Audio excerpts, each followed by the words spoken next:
The biggest hypocrite in this nation is proving to be Franka Gashumba. I've realized that Franka Gashumba wants a lot of attention, and whenever he feels like getting attention, he has to abuse someone. Trust me, Franka Gashumba thrived on abuses for attention. Yesterday he came out and abused DAUDI KABANDA, accusing him of fighting him in the PLA. Franka Gashumba said these statements. Time is going to exonerate us. One day, General Emuka Jakutegera, who is David KABANDA, one day. Kubanga sirabanga muntu ayina buchai, ayina hate, ayina malice, ayina intrigue like DAUDI KABANDA. Nze sikirabanga, mulamu bwange. Sikirabanga. Neka mbabulire, ebye mu nyumba tebitotolwa. They are nsirise busirisi. Nsirise busirisi, but I'm boiling. Nemba dinga ziza konyo okoli straining. Now you cannot come out nonkera ko kumba ashinga. As who? As who nze siri mulonzi wo?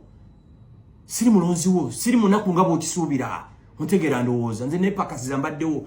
PLU, I can survive without PLU. I can survive without government. Kuba ne contract obutono bwenfuna mu government mufuna nganze okisegera ndowooza.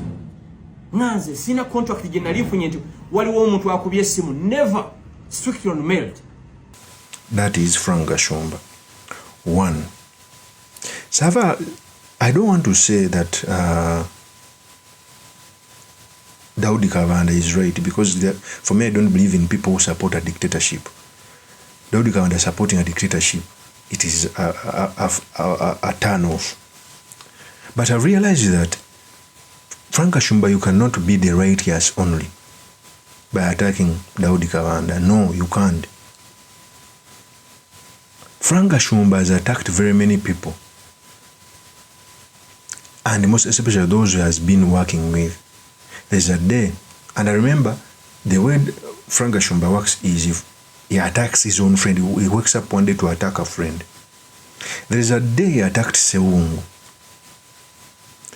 to an extent that Sewungu and Franka Gashumba's father were friends. He attacked Sewungu, he demeaned him until Sewungu had to retaliate, trying to say that he decampaigned him in the constituency. There is a day Franka Gashumba attacked Andrew Mawanda.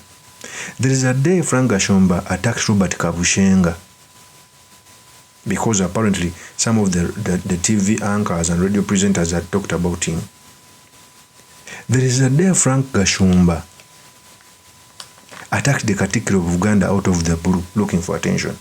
In fact, one of the battles that I think burnt his fingers was the Patriotic League of Uganda, because there is no reason as to why he would come out and attack the Patriotic League, just like that. There is a day Franka Gashumba attacked Bobi Wine. Okay, for Bobi Wine, we may have political differences after crossing, but there is a day Franka Gashumba attacked Babi and Bobi Wine's children. It is the truth. Franka Gashumba, you cannot say that you are the right person only. Now you attack. There's a day Franka Gashumba attacked Balam, by the way. In fact, let me first play at a PS tape.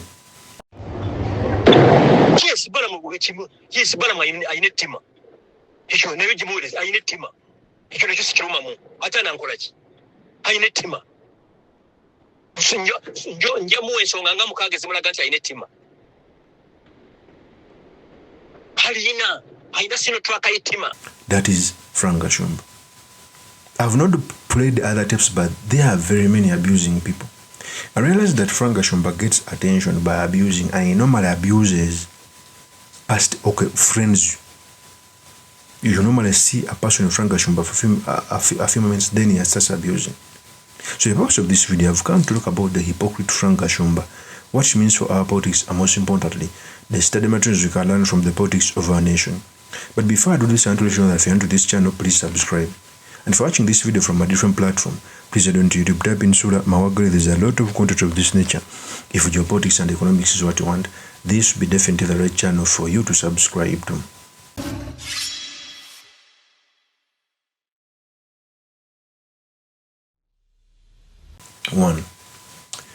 One of the things I know about Franka Gashumba is an attention seeker who normally gets that attention through abusing. That is also another way of selling yourself. But he normally abuses friends. In fact, if the put a knife on your head and they ask you who is Frank Gashumba's friend, you'll fail. Because for the past very many days, I thought Seung and Frank Gashumba were so close. They come from the same village. Their fathers were friends. It is until the last election, with no reason, started abusing. Okay? There is a day he demeaned the message that there is no opposition. He normally comes out to say that Bestie was the right opposition. Yes, he himself is in government. Now he's abusing DAUDI Kabanda. I'm not saying that DAUDI Kabanda is right. No. In fact, I feel happy when Franka Gashumba abuses DAUDI Kabanda because it feels like Satan's house is catching fire.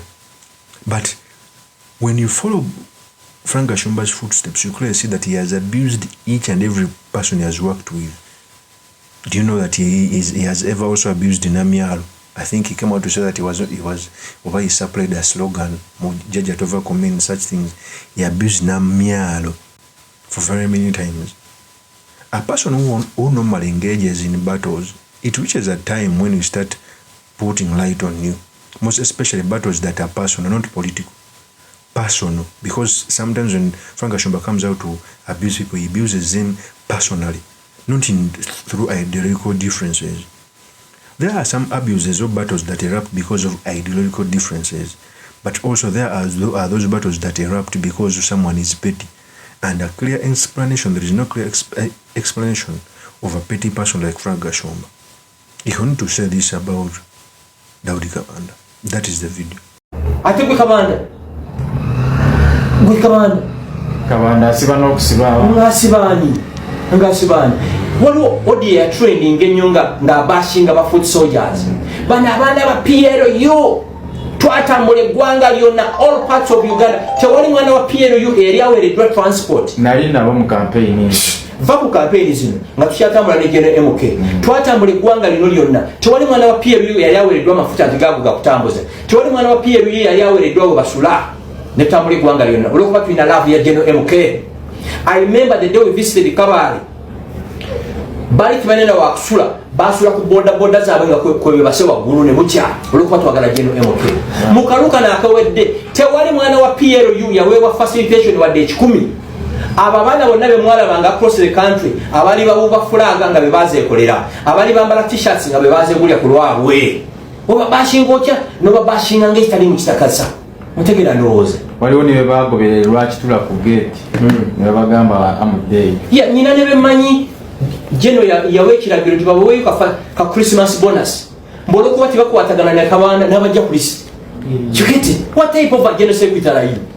A leader must unite, a leader must reconcile all forces. President Museveni owasobola okutula mu cabinet erimu abantu abakwatanga emundu mulanzi Moses Ali yali mu kibiina ekyali kirwanyisa President Museveni. Ani ono gayo ono watesono minister wani mukwano gwange ono mwelabidde erinnya mwelabidde erinnya basically kyenkulaga nti bw'otula mu cabinet eyo 65% ku bantu abali mu cabinet ya President Museveni bonna bali bamulwanyisiza kibayitwa omukulembeze. You have to listen to all people. Nebo si kuba nti gwotegeera wekka naye obukyali buno olw'okuba mbulabidde ebbanga nafaayo okunoonya kwizi Kabanda ne baŋŋamba Kabanda tafunangako kwagala mu bulamu bwe. Kati ffe ba Gashumba we were raised in homes. Takuzibwangako mu maka, talina kwagala, buli muntu amulaba as a threat. Ffe gye tukoma okwagala abantu ffe atulaba kirala nnyo.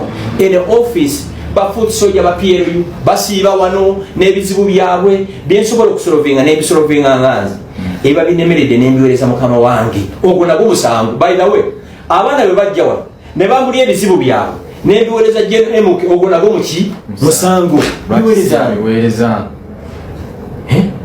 ntegera ndowooza mukalwa akawedde Gashumba tiimu yaffe tuzamutwalayo he njagala mumbulireyo mu Uganda gye tutaali everywhere with activities eyasemba twagikola Lugogo the first ever Bavandimwe Carnival.